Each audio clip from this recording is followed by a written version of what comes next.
Marcos regime, under the old Marcos regime, nag-suffer si Ninoy Aquino. Tatay Digong also suffered the same fate under the new Marcos regime. But we are here to discuss more about the legacy of PRRD. And you can see in front of you now, these gentlemen who really contributed much in helping Tatay Digong run the country for 6 years from 2016 to 2022. You know how difficult the job of a president is. And without this select group of gentlemen that assisted the president, Tatay Digong, he could not have achieved what we call now the legacy of President Duterte. Siguro unahin ko na from the senior, the most senior Lahat kami senior citizen na rito, pero pinaka-senior si Sec Bebot. Pero he looks the youngest sa aming apat. So, Sec Bebot, please say something about your experience, not only as a former cabinet member of Tatay Digong, but was really a good friend. College days pa sila. Magkaibigan na sila, talagang napakalalim ng kanilang pinagsamahan nung mga bata-bata pa sila at sila ay mga katakam-takam ng mga polisyara, sabi nila nung araw. Si Tatay Digong at saka si Sec Bebot. Please, Secretary Bebot Bello. Palakpakan natin, Sec Bebot. Itindig lang ako, ano. Thank you, Brad Raul. Sayang, dapat senador ka eh. At sa susunod for 2028, baka 2026, matutuloy na yan.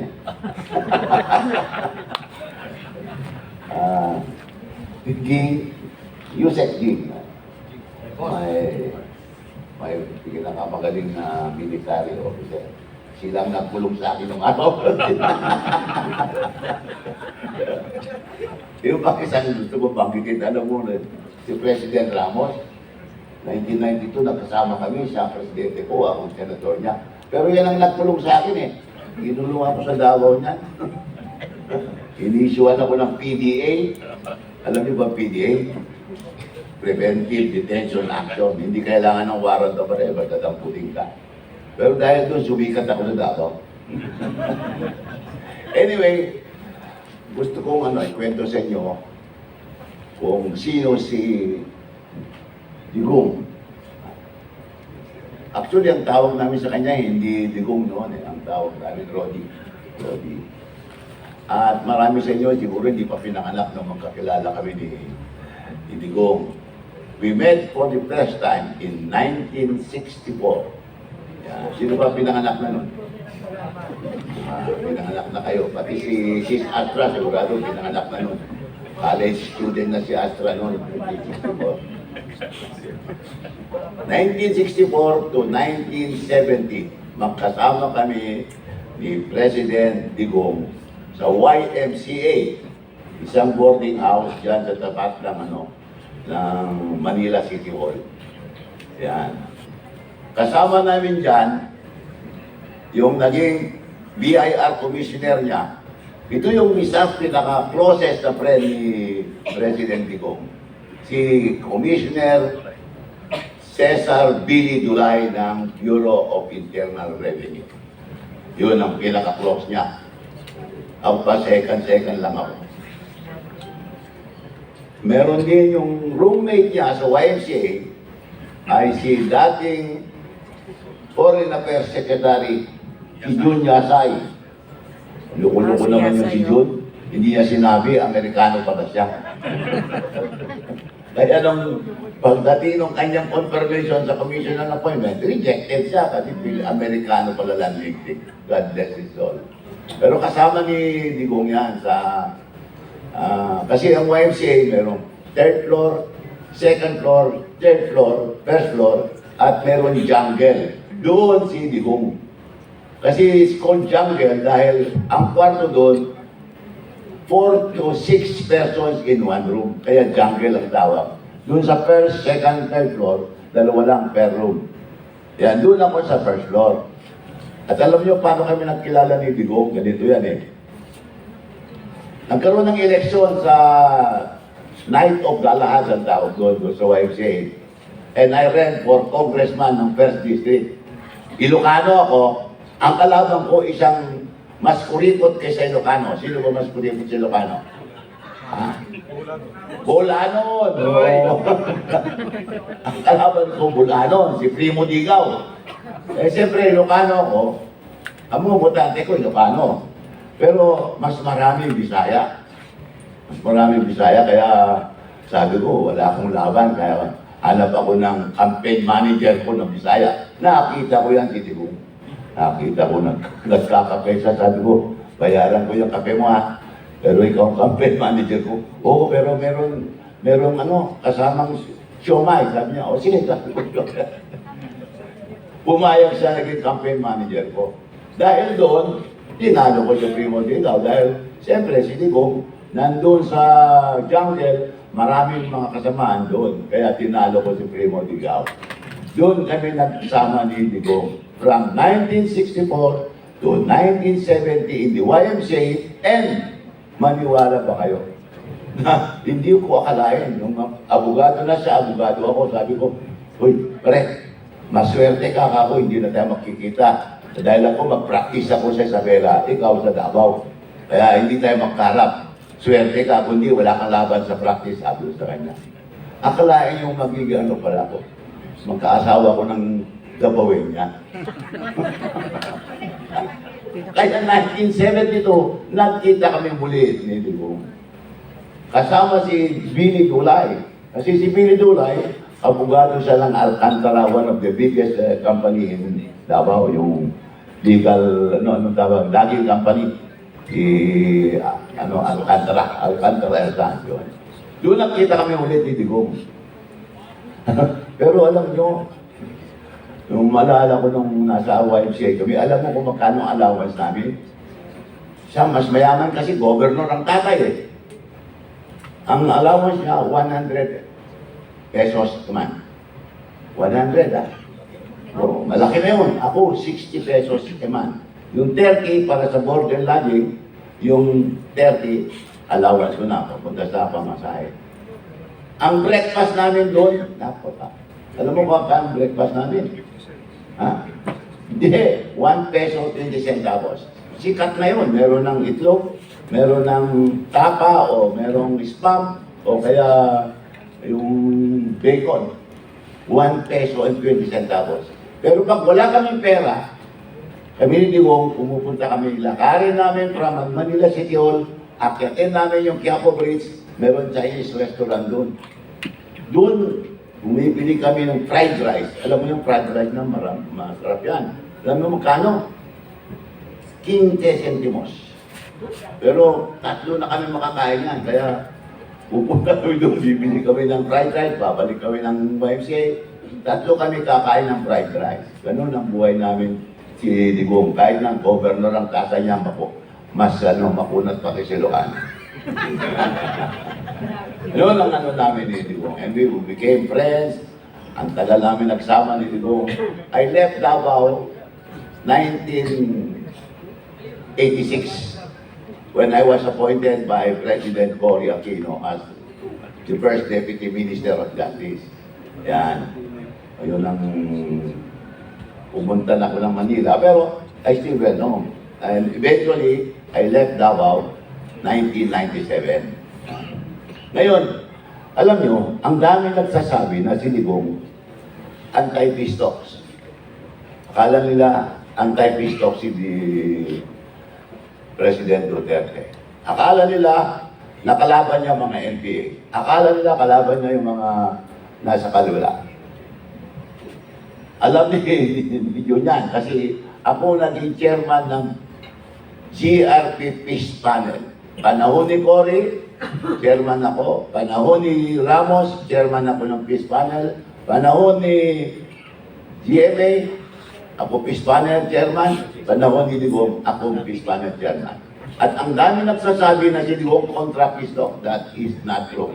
And I will tell you now what happened. We almost had a peace agreement.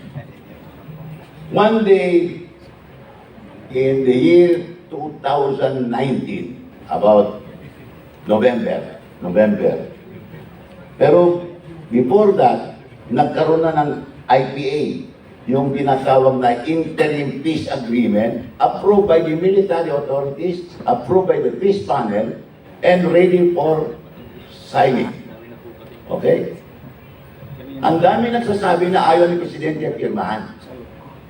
The truth is, one day, kaming dalawa ni Senate ni Secretary Nani Braganza, who was also a member of the peace panel, pinuntahan namin sa bahay ni President Duterte doon sa Malago yun. Yung lugar niya. Malago. Doon yung bahay niya. Pinuntahan namin. Sabi ko, sir, ito, lang. Baka sakali lang. Meron kami dito kako, yung interim peace agreement between the government of the Republic of the Philippines and the NDF-CPP-NPA. Now, this interim peace agreement was approved by the panel and also by the military advisors. Kasama dyan kasama si June, kasama si Charlie Galvez, kasama din si Del Lorenzana, who was the Secretary of Defense. Approve yan, sir. It is called interim peace agreement dahil under the agreement, magkakaroon, the President can grant amnesty sa lahat ng mga membro ng CPP, NPA, NDF. But subject to the approval of Congress. Kaya interim peace agreement. So sabi namin, kami dalawa ni Secretary Braganza, sabi namin, sir, are you willing to sign this document? Approve naman ng panel, approve ng military advisors. Chance mo na, sir, to achieve peace for our country. Alam mo sagot ni President Duterte, ito hindi walang nakakalam. This is probably the first group that will know about this. Sabi niya, sabihin niyo na pipirmahan ko yung interim peace agreement basta uuwi dito si Joma Sison at siya ang pipirma. And I will sign it, sabi niya. Natuwa kami ni Juan, ni Nani. Sabi ko, Nani, okay ito. Matutuwa rin ako yung mga NPA. Kasi alam mo, under the peace agreement, bibigyan sila ng economic assistance. And you know ang magiging economic assistance doon? Yung maraming mining claims. Si Dean Borja, meron siyang 5 mining claims. And he offered 3 of his mining claims. Ibigay niya sa CPP, NPA, NDF. Sa kanila na yan, para merong hanap buhay ang mga NPA. Sinabi ko kay Lord Boss, uy, bait pala ni Ding, sabi niya. So yun ang naging basta uwi si Juan. Sabi ko boss naman, baka naman pagpunta dito ni Jehovah, madeded ball. Sabi ko naman, madeded ball siya. Hindi, sabihin mo sa kanya, pagdating niya dito, sasalubungin ko sa airport, sasalubong sa aeroplano, sabi niya. So with that, we went to the Norwegian embassy and informed the Norwegian embassy, who was the third-party facilitator. Sabi namin, the President is willing to sign the agreement provided Joma Sison will agree to come home and sign it. Natuwa ang Norwegian embassy. Dahil gusto nila magkakaroon ng peace agreement eh. So ang sabi nila, you give us time. We will talk to Joma Sison. So they went. Pinukustapan nila. That was November, we will talk to them. December, they came back to us, si Slatum, yung nag-preside sa peace talk namin, sabi niya, Joma agreed to go to the Philippines and sign the agreement. Oh, okay, tuwang-tuwa kami, di ba? Pero sabi ng Norwegian government, before we can fly Joma Sison to the Philippines, we have to get the clearance of the U.S. government because Joe Masison was categorized as a terrorist. So, kailangan ng clearance ng US government kasi pag ginawa namin yan na walang clearance ng US government, baka tirahin nila yung aeroplano na sasakyan ni Joma. So, sige, okay, we will wait. We waited. And here comes the saddest part of the story. 2019, December, meron ng agreement. Inilipat si Joma, subject to the clearance from the US government. Pupunta rito, pipirmahan niya naman. Ang tagal dumating yung clearance. What happened? Pagdating ng March 2020, ano nangyari? Ha? Alam niyo ang nangyari? COVID! Na COVID! Kaya, tinamahan si Joma. And eventually, he died. Ganun ang nangyari sa peace process. Talagang, sabi ko, hindi talaga swerte ng Pilipinas na magkaroon ng peace agreement. Pero, yung nangyari yun is a clear evidence that the president was for peace. The President Duterte was for peace. And I'd like you to know, and since nandito kayo lahat, I hope everybody will know that the President was ready to sign an interim peace agreement. That's all that we are. Yan ang katotohanan. Yun po ang yan ang may sasabi ko sa inyo tungkol kay President Duterte. Ang dami pang mga iba, daming istorya, pero may mga X-rated, wag na lang.